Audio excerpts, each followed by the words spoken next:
అవుతుండొచ్చు కానీ ప్రొక్లైన్లు అచ్చుడు మాత్రం పక్కా అన్నట్టే నడుస్తుంది హైడ్రా వ్యవహారం. బేస్తారం రంగారెడ్డి జిల్లా షేర్లింగంపల్లి మండలం మాదాపూర్లో పోతం పెట్టిర్రు. జూబ్లీ ఎన్క్లేవ్ లో పార్కుల తోట అన్నట్టుగా తొవ్వలు కబ్జా చేసిన తాట తీసిర్రు. మొత్తం 22.5 ఎకరాలల్లో 100 ప్లాట్లతోటి అనుమతి పొందిన ఈ లేఅవుట్ల 4 పార్కులున్నాయట. అందులో 2 పార్కులు అంటే ఏందకో 8,500 గజాల జాగా కబ్జా అయిందని తేలింది. 4గిట్ల 2 పార్కులనే కబ్జా చేసిరంటే ఎట్లున్నదో చూడురీగా. పార్కులు ఒకటేనా 5,000 గజాల తొవ్వను కూడా ఈడ్చిపెట్టలేదు. అంతేకాదు ఆడెవడో గాని 300 గజాల సర్కార్ జాగల ఏకంగా హోటల్ షెడ్డే కట్టిండట.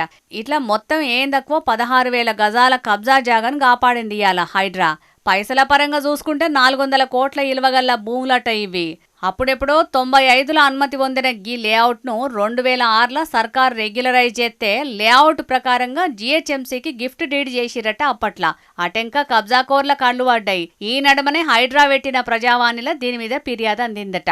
కాయిదాలన్నీ తిరిగేసినాకనే రంగనాథ్ హైడ్రా పోలీసులకు చెప్పి ప్రొక్లైన్లను రంగంలోకి దించిపిచ్చిండు. కూల్సుడు కార్యమంతా ఓడిచినాక హద్దులు గీసి ఫెన్సింగ్ తీగ కూడా కట్టిర్రు. ఇక 2 పార్కులను కబ్జాకోరుల నుంచి ఇడిపించేటాళ్లకు లోకల్ పబ్లిక్ హైడ్రా ఊపిరి పోసినట్టే అయిందనుకోరాదు రే.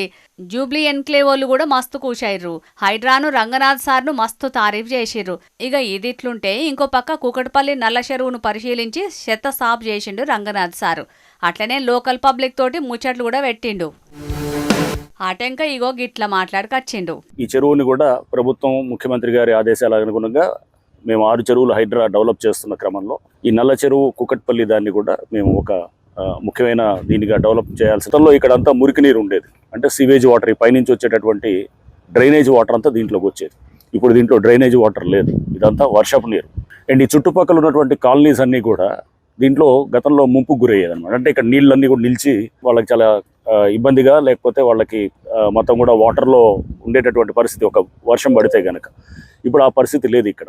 ఫ్లడ్ మేనేజ్మెంట్కి చెరువులు కనుక వాడితే కనుక ఇప్పుడు వర్షం వస్తే మనం చూస్తున్నాం కాలనీలు మునిగిపోతున్నాయి, అంతా దాంట్లో మురికి నీళ్ళు వస్తున్నాయి. ఇవన్నీ రాకుండా ఇప్పుడు దీన్ని తయారు చేసుకుంటూ స్టెప్ బై స్టెప్ మనం చేసుకుంటూ పోతే కనుక తప్పకుండా కొన్ని సంవత్సరాల్లో మనం హైదరాబాద్ని ఫ్లడ్ ఫ్రీ సిటీగా, ఒక మొత్తానికి ఒక దేశానికి ఒక రోల్ మోడల్గా కూడా చూపించడానికి ఆస్కారం.